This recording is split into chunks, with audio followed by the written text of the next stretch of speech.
Kembali lagi dengan saya, ICT Movie. Superhero biasanya digambarkan seseorang yang cantik dan ganteng, serta mempunyai tubuh yang sangat proporsional dan atletis untuk mendukung penampilannya. Thunder Force adalah sebuah film superhero anti-mainstream, karena superhero yang akan kita review adalah superhero emak-emak yang berbadan sangat subur. Nggak pakai lama, mari kita masuk ke alur ceritanya.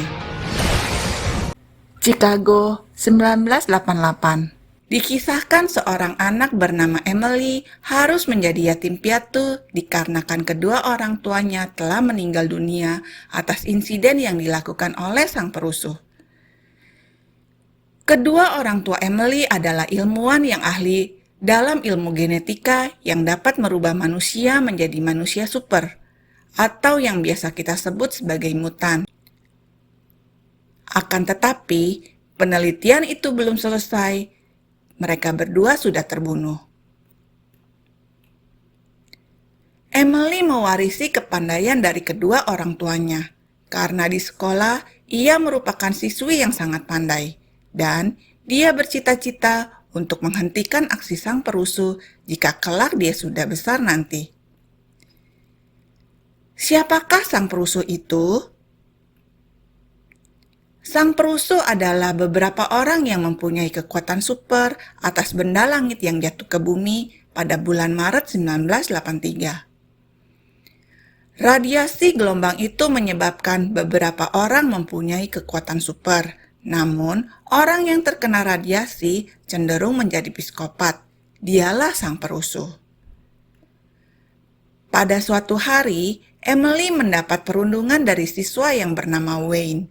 Dia iri terhadap Emily karena Emily sangat pandai dalam semua mata pelajaran. Saat Wayne akan melakukan aksinya, ada seorang siswi yang bernama Lydia membantunya. Wayne dapat ditaklukkan dan meminta Wayne untuk masuk ke tempat sampah. Emily dan Lydia resmi menjadi sahabat sejati. Thanks, Lord, for making.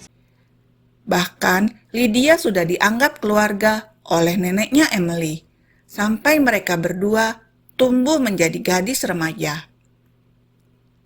Pada suatu ketika, Emily sedang belajar untuk menghadapi ujian besok. Terlihat dari wajahnya, dia sangat kelelahan. Melihat sahabatnya yang sangat stres, dia memberikan bantuan agar Emily istirahat sejenak. Dan Lydia akan membangunkannya setelah 30 menit kemudian. Akan tetapi, yang terjadi adalah mereka berdua tertidur pula sampai pagi. Terjadi perselisihan di antara mereka berdua, dan Lydia memutuskan persahabatan yang telah mereka jalin selama ini.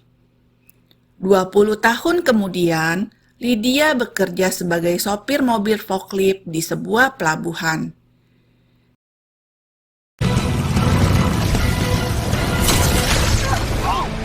Ketika dia sedang berjalan untuk menuju ke sebuah kafe, dia melihat seorang perusuh yang bernama Laser sedang dikejar polisi. Insiden itu hampir saja membuat dia tertembak. Okay, so you see them. I don't know how to get a hold of her. Kafe yang dituju ternyata adalah kafe langganan Lydia dan Emily saat remaja dahulu. Di sini Lydia curhat bahwa akan datang ke acara reuni sekolahnya. Sang pemilik kafe yang bernama Frank menyarankan agar dia datang dengan Emily saja, sambil memberikan nomor kontak yang dapat dia hubungi. Dalam kebimbangan, dia akhirnya mencoba mengirimkan pesan. Namun dijawab akan dia usahakan. Karena Emily seorang ilmuwan yang sibuk, dia tak dapat menghadiri pesta reuni itu. On the king, the shipping magnate and billionaire who is opposing Rachel Gonzalez. Membuat Lydia jadi bersedih. Dalam sebuah berita, William sang raja sedang berkampanye untuk pemilihan wali kota. dan dia lebih unggul 10 poin dibandingkan dengan lawan politiknya yang bernama Gonzales. William menggunakan isu bahwa sang perusuh yang bernama Laser adalah musuh bersama setelah dia mendapatkan serangan darinya.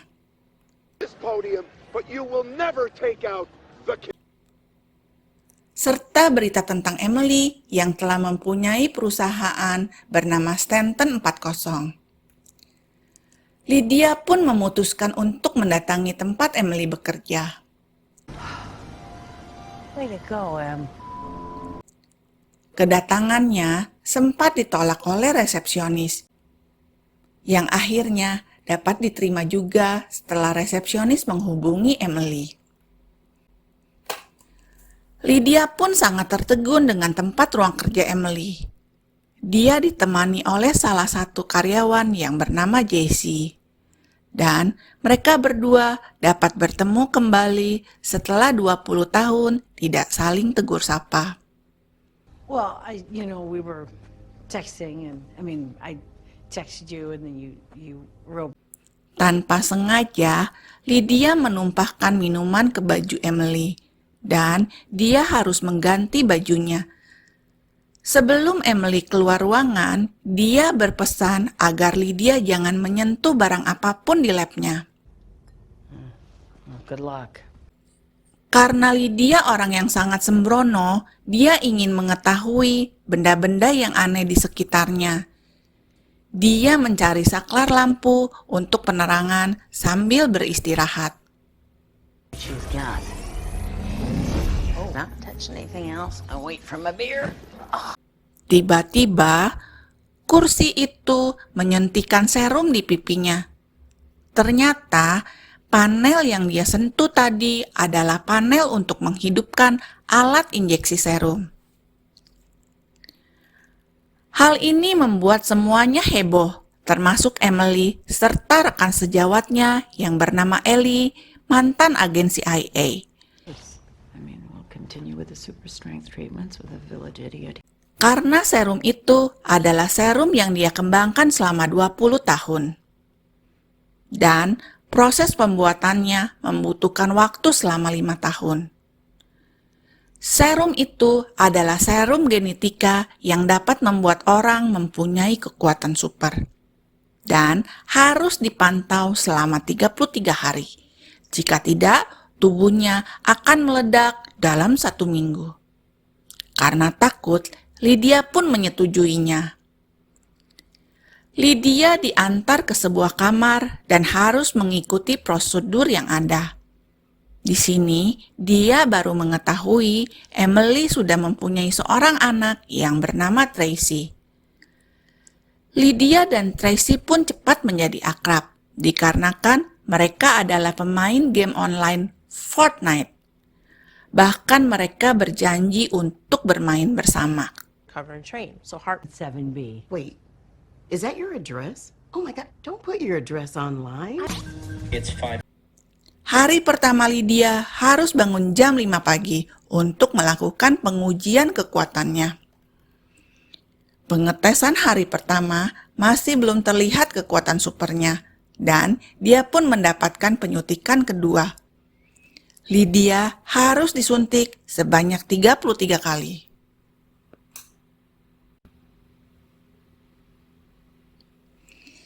Sedangkan Emily hanya mengkonsumsi pil. Pelatihan hari ke-9 sampai ke-12, Lydia melakukan pelatihan gerakan tubuh.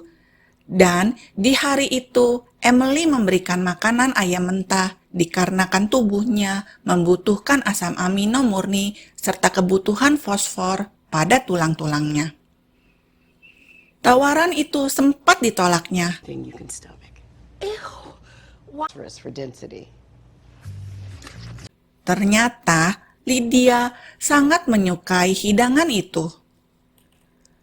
Pelatihan hari ke-14, Lydia dapat melempar bola besi seberat 80 kilo dengan mudah sampai mengenai kaca gedung Stanton 40.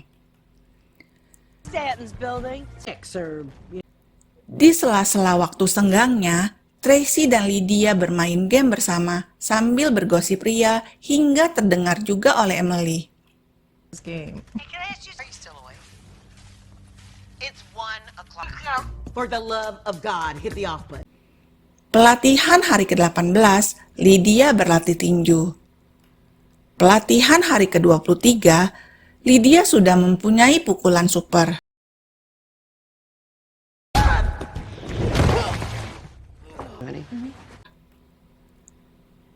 Pil yang diminum oleh Emily ternyata pil genetika yang membuat Emily juga mempunyai kekuatan super, yaitu dapat menghilang. Say something, you're freaking me out. Pelatihan hari ke-29, Lydia dapat menarik truk yang sangat besar dan sudah ahli bela diri. Pelatihan hari ke-33, kekuatan super Lydia benar-benar telah sempurna. Pelatihan semua telah selesai. Mereka berdua menciptakan baju supernya serta memberi nama Thunder Force, termasuk mobil Lamborghini yang kekecilan. It's so cool, I can't even get the door open. No, I'll open it. Conky and the melon or something.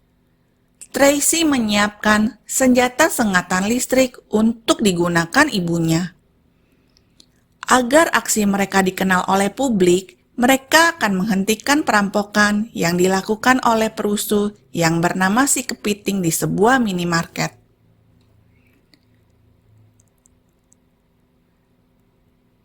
Si Kepiting dan kawan-kawan dapat dihabisi oleh mereka berdua. Kangaroo his ass. I don't think that's a good idea. I know.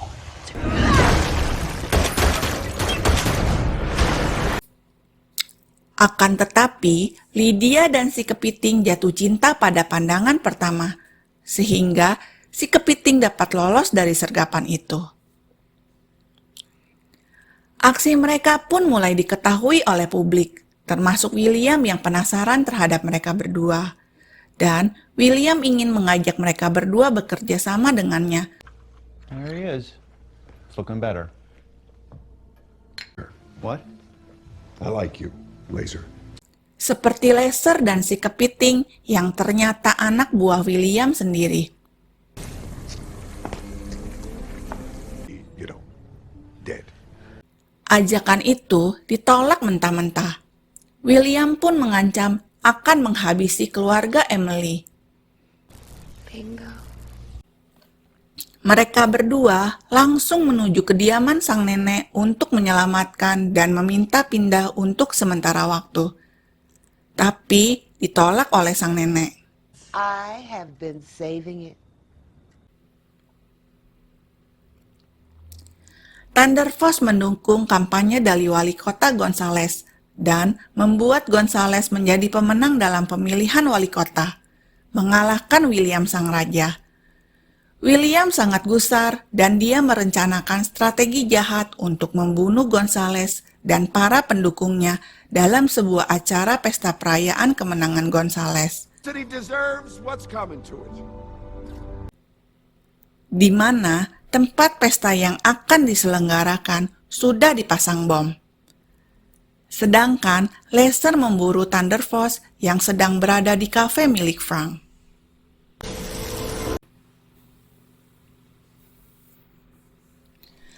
Ternyata Laser lebih perkasa dibandingkan mereka berdua.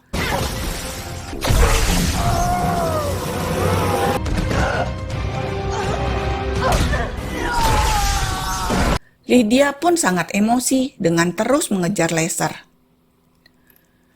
Lydia melempar Laser dengan sebuah bis yang malah menghancurkan taman.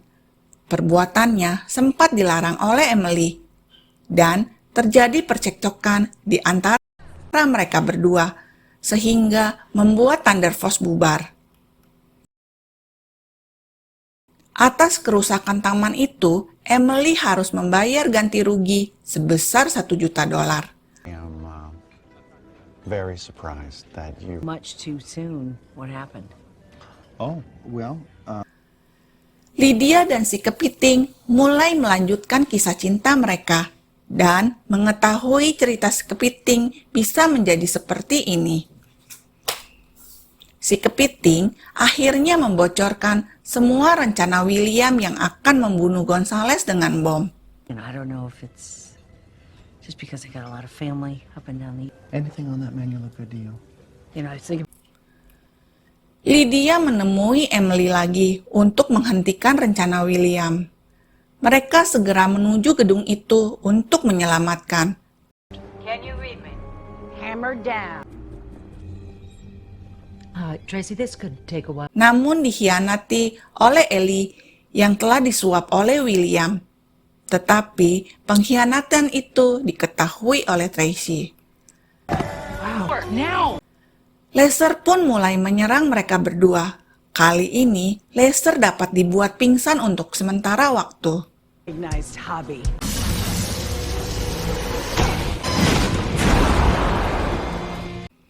Acara pesta dimulai. William memberikan selamat atas terpilihnya Gonzales sebagai wali kota, dan dia ingin kabur secepatnya, namun dapat dihadang oleh Thunder Force. Evening, ladies. Thanks.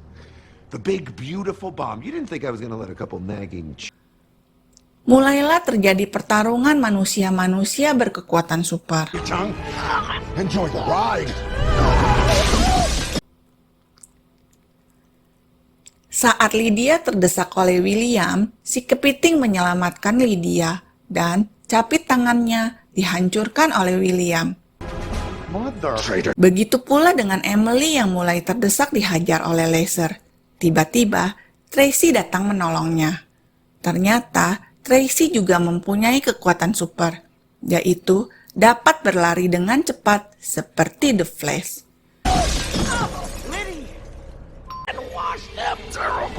This is sick. Bottom feeder. Dan William pun dikalahkan. Bom akhirnya diketemukan. Namun, dia tidak mengetahui bagaimana cara menjinakkannya. Lydia pun mengambil inisiatif untuk berkorban dengan membawa bom itu dengan loncat ke sungai dari gedung. Akhirnya, bom pun meledak.